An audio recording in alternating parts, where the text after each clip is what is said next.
Dear me, I'm quite embarrassed to admit that I forgot to record an intro for this video. To make up for it, I'm going to share some exciting news with you all.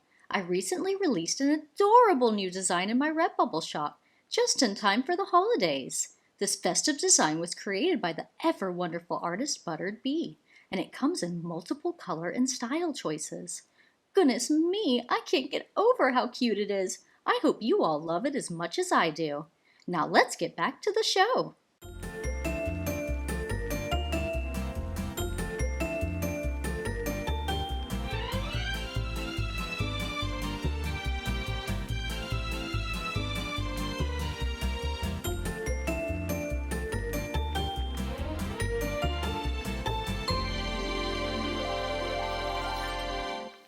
Hello dears, welcome back to another episode of Me Up Buttercup.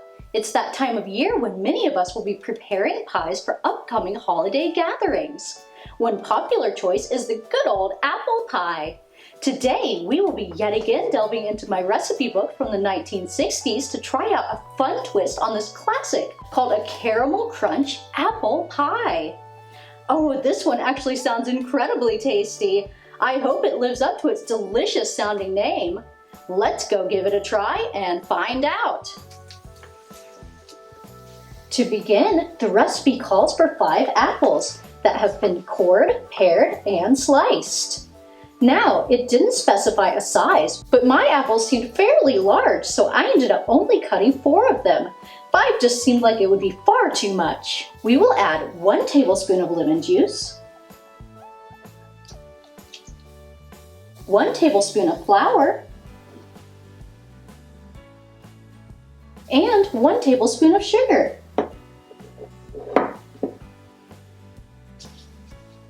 And we will toss these together. All right, dear, if I toss this, will you be ready to catch it? I don't think that's what they meant. Oh, right, silly me. In this case, toss simply means to lightly mix your ingredients to get an even coating over the apples. For our next step, we will need a 9-inch unbaked pie shell. While making a pie crust from scratch can be very fun and yield delicious results, it's also quite a time-consuming process. And let's be honest, some days it's just not worth the struggle. So today, I am trying out a pre-made frozen pie shell from the store. I've never used this particular one before, so we will see how it goes. Let's arrange the apple mixture into our pie shell in an even layer.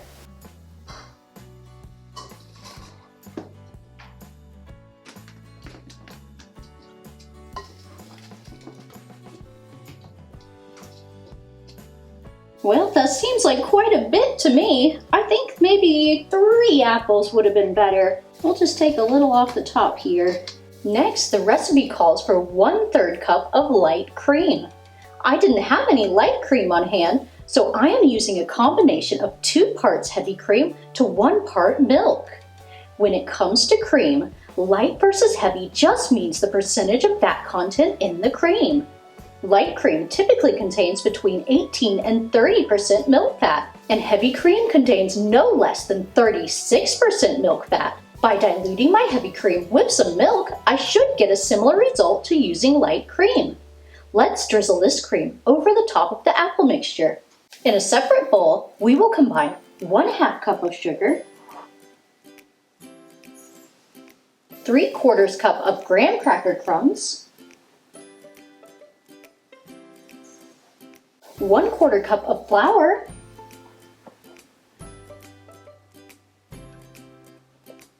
1/2 cup of broken pecans,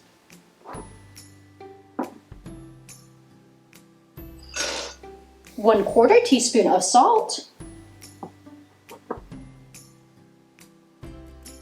and 1/2 teaspoon of cinnamon. I'm using some freshly grated cinnamon, and my gosh, does it smell amazing! Let's stir these all up.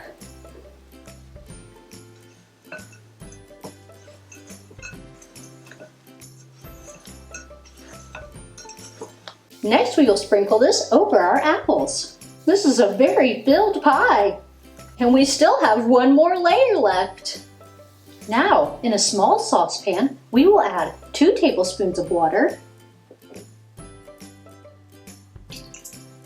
1/4 cup of butter, and the recipe states 8 caramels. That's a pretty big request, but I'm going to assume it means soft caramel candies, like the ones I have here. Let's heat these over a medium heat until completely melted and well combined. And finally, we will drizzle our caramel sauce over the top of our pie. I'm afraid it's going to go everywhere. Oh my. Well, it looks like I've made a bit of a mess here. But you know what? I still think I have a good feeling about this one. This pie will need to bake at 350 degrees Fahrenheit, that's 177 degrees Celsius, for about 1 hour, or until the crust is brown and the apples are fork tender, according to the recipe. Well, I will say that it is not the prettiest pie I've seen, but that's okay. It was a challenge to cut into, and interestingly, the bottom crust is nowhere to be found. Where did it go? Well, let's have our official taste tester give this a try and tell us what he thinks. Here you go. Oh, I found some of the bottom crust there. You found the crust.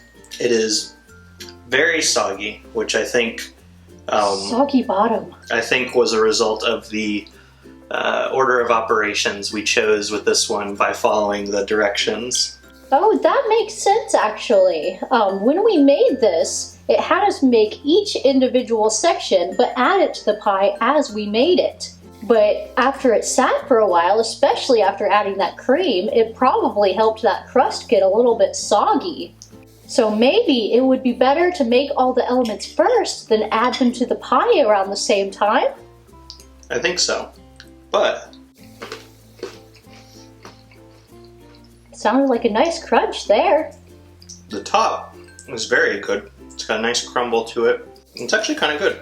How about the apples? Oh, the apples are great. This is actually a pretty tasty apple pie, all things considered. Oh, wonderful. Might look a little bit of a mess, but most apple pies I've had in my experience don't necessarily look the most camera ready. That is true, and you should never judge a pie by its cover.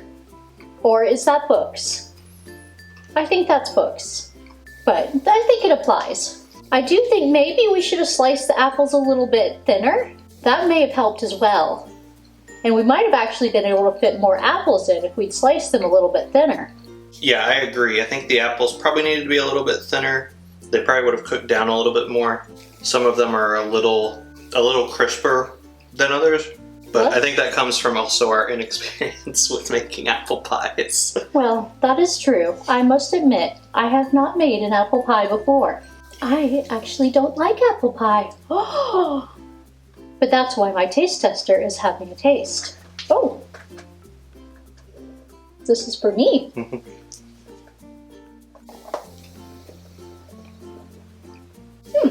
That is a nice flavor though. Yeah, the topping is really nice. I like that topping. Mm-hmm. Nice little crunch. And then there's a little bit of tartness from those apples and probably that lemon juice as well. All in all, would you say that this is a pie that we should make again? I mean, this is a pie that I definitely would eat again, with the tweaks to the recipe to try and make sure that that bottom stays a little bit more firm. But the flavors are really good. But following the recipe to its letter was maybe not the best idea with this one. Yep. And you know, some of these vintage recipes, the instructions are a little bit vague and you kind of have to do some guesswork. And sometimes after you make them a few times, you figure out a better option. Well then, there you have it. A caramel crunch apple pie. Thank you so much for joining me on this baking adventure. If you are looking for more pie recipes to try out, be sure to check out my pie playlist. Much love to all of you. Until next time, mwah!